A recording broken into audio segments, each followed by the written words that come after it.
Ini ada pertanyaan, dan pertanyaan ini saya rasa baik untuk Mbak Vera menjawab. Ini dari, dia tidak menyebutkan namanya. Halo, saya mau tanya, apakah saya sebagai marketer or reseller perlu membuat konten sendiri atau memodifikasi konten yang sudah diberikan supplier berupa foto? Dan bagaimana caranya agar dari banyak marketer yang memiliki produk yang sama, tapi sayalah yang dilirik oleh calon customer? Ya, itu tadi kaitannya dengan konten strategi dan juga desain yang menarik ya. Jadi memang harus, kalau misalnya memang bikin sendiri, banyak tools-nya sekarang gitu. Contohnya adalah Canva yang banyak dipakai. Itu sudah tinggal kita masukin foto yang dari supplier itu aja tadi, lalu dibikin dimodifikasi sedikit. Font-nya bisa diubah, warnanya bisa dirubah, font type-nya, font size-nya bisa diubah, fotonya bisa 1 atau 2 gitu. Nah, bagaimana caranya supaya lebih menarik dari toko sebelah? Ya, kita lihat dulu toko sebelahnya kayak apa ya gitu. Tapi sebenarnya ya itu tadi balik ke sesuatu yang secara reguler dilakukan dan ada pattern-nya gitu. Dan mungkin bisa tanya-tanya juga sama teman-teman kreatif yang lain gitu ya. Apakah secara style and design itu sudah sesuai dengan target marketnya gitu. Karena tergantung apa yang dijual.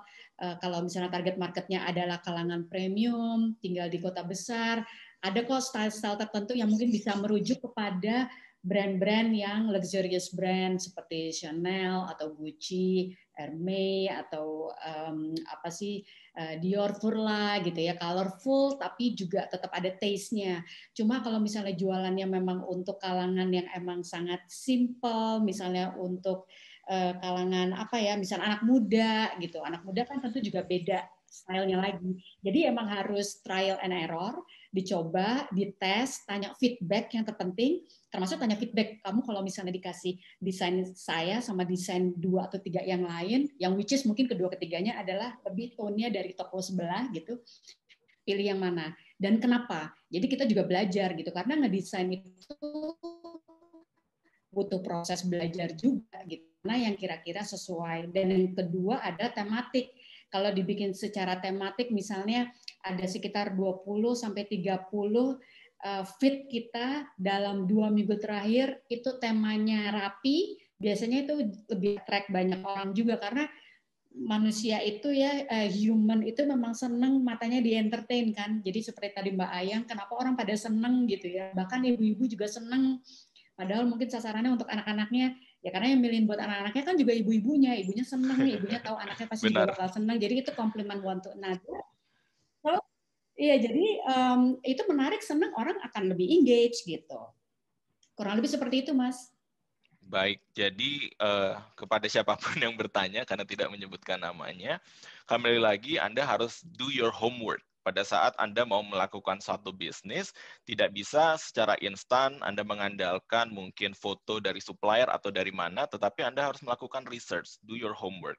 Kemudian kalau misalnya market Anda tidak berkenan dengan foto-foto yang diberikan oleh supplier, Anda bisa berkomunikasi ke supplier Anda. Jika Anda melakukan improvisasi dengan marketing materials tersebut, policy-nya seperti apa, sehingga yang paling penting adalah itu bisa masuk dan diterima di pasar yang Anda sudah targetkan. Nah, ada pertanyaan dari Mandi AJS. Nah, ini spesifik kepada Instagram and Facebook.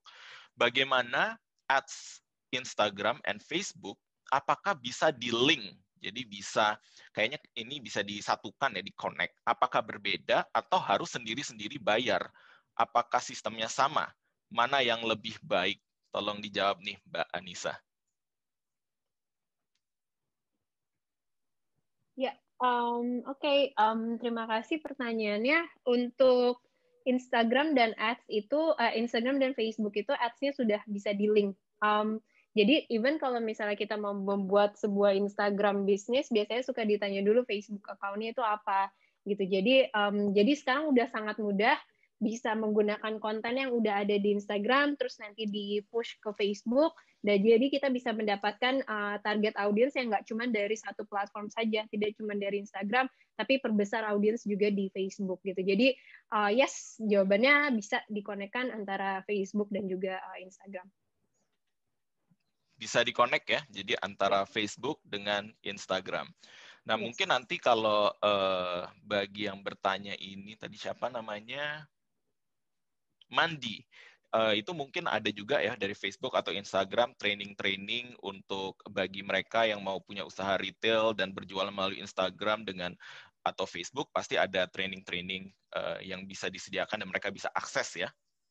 Betul. Jadi kita sebenarnya jadi ini sebelum pandemi kita punya program namanya Facebook Indonesia Boost. Jadi kita datang ke setiap, kebetulan memang hanya di Indonesia di Indonesia. Kayaknya kita lagi coba untuk kalau nggak salah, I'm not sure di Filipina itu ada apa enggak. Tapi di Indonesia sendiri kita datang ke beberapa kota di Indonesia.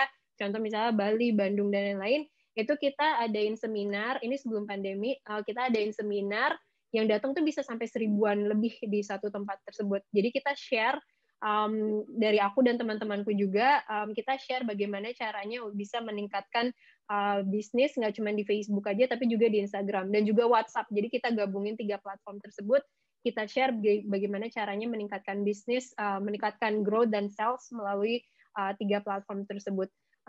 Memang sekarang jadinya lebih ke webinar ya basisnya. Mungkin bisa di follow Facebook kita, namanya Facebook App Indonesia. Jadi di situ kita bisa suka share mengenai kapan ada webinar lagi nih untuk para SMB gitu. Jadi kita memang ada programnya sendiri setiap tahun gitu. Baik, terima kasih. Nah, ini ada satu pertanyaan dari Ega Dilaga. Selamat siang, saya punya online shop hijab Gamita Scarf. Selama ini saya bergerak secara organik untuk mendapatkan followers. Pertanyaan saya, apakah masih worth it bagi online shop untuk membayar endorsement influencer? Nah, ini saya yang nomor 1 ini saya mau Mbak Vera yang menjawab ini.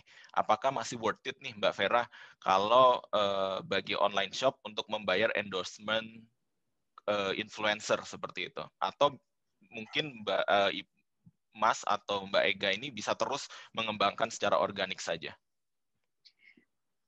Sebenarnya itu tergantung dari tujuan ya. Mungkin mau grow the business sedemikian rupa sehingga perlu adanya satu peningkatan yang signifikan. Dan memang jika demikian, mencoba endorser itu merupakan salah satu tools yang efektif. Banyak juga dilakukan oleh banyak small medium enterprise gitu ya, small business pakai endorser, bahkan sampai big brand juga tetap masih pakai ya. Seperti di FMCG atau otomotif, hampir semua lintas sektor mereka menggunakan endorser, influencer sebagai salah satu strategi dari marketing dan penjualannya. Bahkan negara aja juga pakai gitu ya untuk suntikin gitu misalnya. Jadi it's worth to try dan dilihat di target market itu siapa kira-kira influencer atau sosok personanya yang paling cocok untuk bisa menarik lebih banyak lagi orang untuk membeli. Jadi jawabannya worth to try sih, bisa dicoba gitu. Disesuaikan dengan budgetnya, disesuaikan dengan kalkulasi target penjualannya gitu. Karena salah satu yang saya mentoring juga, dia pakai endorser yang saya nggak tahu orangnya siapa, and probably because I'm not the target market gitu ya. Baju-baju hijab waktu itu, dia dari Tasikmalaya, dan dia pakai endorser itu penjualannya sangat meningkat, tapi dia juga keluar uang banyak. Tapi dibandingkan uang keluar banyak untuk membayar endorser itu, dan dibandingkan dengan income yang dia dapat dari penjualannya karena memakai endorser itu jauh lebih besar. So it's worth it gitu. Baik, jadi jawabannya adalah worth it. Tapi kembali lagi, Anda harus examine bisnis model Anda seperti apa. Kemudian setelah itu lihat budgetnya Anda seperti apa. Jika Anda menggunakan influencer, harus ada target-target yang sangat spesifik. Berapa yang ingin Anda capai dengan membayar sekian. Sehingga itu tidak sia-sia perginya, uang itu bisa mengembalikan hasil. Nah, ya, silakan. Tapi ada juga yang nggak berhasil. Gitu. Ada yang nggak berhasil kok, udah pakai endorser, udah bayar mahal, tapi penjualannya gitu-gitu aja. Ya mungkin itu bisa dianalisa lebih jauh, apakah salah pilih endorsernya, waktunya misalnya kurang tepat, dan in the end mungkin ya karena mungkin produknya juga kurang banyak diminati, seperti itu. Jadi banyak sekali analisa yang harus dilihat juga ya, nggak serta-merta tadi pakai endorser itu pasti worth it, tapi banyak pertimbangan-pertimbangannya. Dan itu berlaku juga untuk big brands gitu. Saya pernah dulu pakai satu endorser, bayarnya sudah mahal, it's a big name gitu ya, big company, itu ada kegagalan juga. Jadi bahkan dalam perusahaan besar pun ada trial and error, ada yang berhasil, ada yang kurang berhasil, ada yang tidak berhasil sama sekali, seperti itu sih. Baik, dan itu saya rasa bagian dari bisnis ya. Jadi kita harus mengkalkulasi semuanya, tetapi at the end of the day, kita juga harus tahu bahwa strategi-strategi yang on the paper looks good, terlihat baik, belum tentu pada saat kita mengimplementasinya itu akan berhasil. Dan itu sebagai entrepreneur, kita harus tahu itu gitu. Jadi kita harus bersiap sedia dengan hal terburuk. Nah ini pertanyaan dari Ega Dilaga ini ada yang menarik yang saya rasa bisa dijawab dengan Mbak Anyang juga dari pengalaman sebagai user. Bagaimana cara kita mengetahui di jam berapa yang baik untuk diposting? Ada nggak sih Mbak Anyang pernah mencoba, misalnya, saya posting jam sekian, ternyata animonya besar. Kalau jam sekian, kayaknya sedikit nih yang engage dengan saya punya, gimana tuh Mbak Anyang? Itu sebenarnya ada semuanya di Insight. Di Insight semuanya ada, tapi kebetulan aku juga nggak terlalu mikirin sih, again karena aku artis, dan itu beda juga sih. Jadi karena aku engagementnya di Indonesia, kebetulan aku di Dubai dan bedanya 3 jam, jadi ya nggak terlalu mikirin gitu. Iya. Paling pagi ya. Pagi, rata-rata berarti Mbak Anyang juga kalau nge-post pagi hari ya? Pagi, iya, tapi pagi. Jadi malamnya aku mesti gambar biar pagi bisa nge-post. Iya, jadi mungkin itu juga jawaban bagi Ega Dilaga bahwa Anda harus tahu lagi, kembali lagi, pasarnya di mana, seperti itu. Kalau Anda misalnya di Indonesia, pasarnya ada di Amerika, ya nge-postnya pada saat di Amerika sedang beraktivitas. Kalau Anda nge-postnya jam 10-11 malam, sudah tidur di Amerika, seperti itu. Jadi kembali lagi, ketahui pasarnya, ketahui siapa marketnya atau customer Anda. Nah, ini pertanyaan juga masih dari Ega, tapi saya akan tetap ambil ini karena ditujukan saya rasa bisa ke Instagram atau Facebook. Saya ada masalah dalam melakukan administrasi iklan Instagram. Tidak bisa merubah bank account credit card yang lama ke yang baru. Bagaimana saya bisa mendapatkan bantuan? Nah, mungkin Mbak Anissa bisa share, ini ada masalah dari customer-nya Mbak Anissa, bisa kemana nih reach out-nya Ega Dilaga? Oke, jadi kita ada link namanya Facebook Business /help. Mungkin ini aku copy di